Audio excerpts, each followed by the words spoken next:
Bapak Ibu yang dirahmati Allah Subhanahu wa taala, salah satu fadilah orang yang duduk di majelis ilmu adalah, kata Rasulullah dari Abu Hurairah, wa haffatskumul malaikah, akan dikelilingi para malaikat. Selama kita duduk dalam majelis ilmu, selama itu juga malaikat tak berhenti mendoakan kita. 1 jam kita duduk majelis ilmu, 1 jam tak berhenti malaikat mendoakan kita. Andaikan orang tahu tentang fadilah keutamaan majelis ilmu, sakit pun mau dia datang, ditinggalkan pekerjaan, tapi hanya mendapat hidayah yang bisa hadir di rumah Allah.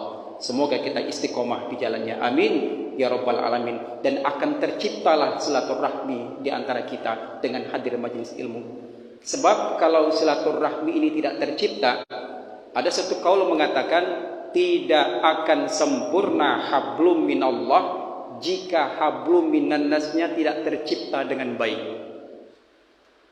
Tersebut dalam sebuah kisah yang disebutkan namanya Abdullah bin Hashim. Itu Abu Hashim ini tiap malam tak pernah tinggal salat tahajud, tak pernah tinggal zikir kepada Allah, tak pernah tinggal bermunajat kepada Allah tiap malam. Datang malaikat muqarrabin, apa katanya? Demi Allah ya Abu Hashim, tiap malam aku lihat engkau bangun malam, tiap malam aku melihat engkau tahajud, tiap malam aku melihat engkau berzikir kepada Allah, bermunajat kepada Allah, tapi Allah melarangku mencatat namamu sebagai ahli tahajud. Sebab apa?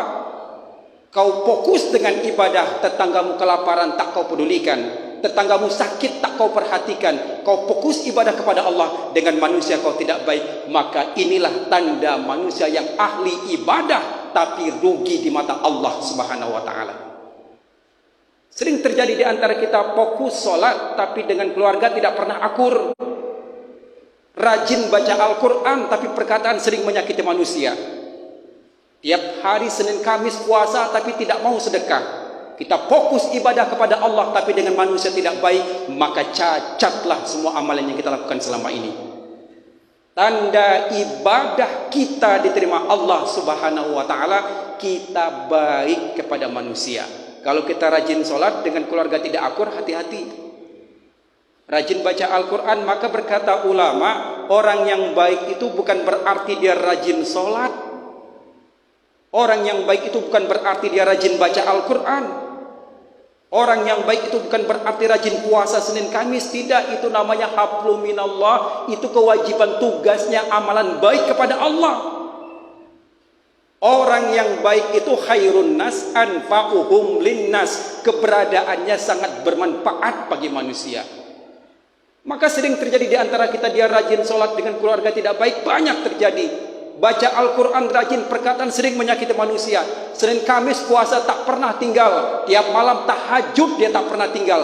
Allah melarang mencatat namanya. Kenapa? Inilah ahli ibadah, rugi di mata Allah. Fokus hablum minallah, dengan manusia tidak baik, cacat amalan yang dilakukan. Nah, hati-hati di antara kita sering terjadi seperti ini. Maka oleh sebab itu Bapak Ibu yang dirahmati Allah Subhanahu wa taala, mari kita muhasabah diri kita. Adakah kehadiran kita ini manfaat bagi manusia? Adakah kita memberikan kebaikan kepada manusia? Maka kalau kita fokus terus hablum minallah, bukan saya melarang orang hablum minallah terus, tidak. Ada orang yang puasa Senin Kamis tak dapat apa-apa pahalanya. Cuma dapat apa? Haus dan lapar. Kenapa? Puasa rajin, gosip tak pernah tinggal. Puasa rajin menceritakan keburukan orang selalu dia. Puasa rajin tapi mencari kesalahan-kesalahan orang. Ini sering terjadi. Maka dia tidak mendapatkan apa-apa, cuma haus dan lapar. Sia-sia ibadahnya, dengan manusia tidak baik. Itulah salah satu akibat orang yang memutuskan silaturahmi, tak baik dengan manusia. Salah satunya putus rahmat dari Allah, yang kemudian amalannya tak diterima Allah Subhanahu wa taala. Oleh sebab itu Bapak Ibu yang dirahmati Allah Subhanahu wa taala, maka kita sama-sama muhasabah diri kita ini. Adakah kita sudah lakukan hal demikian tadi?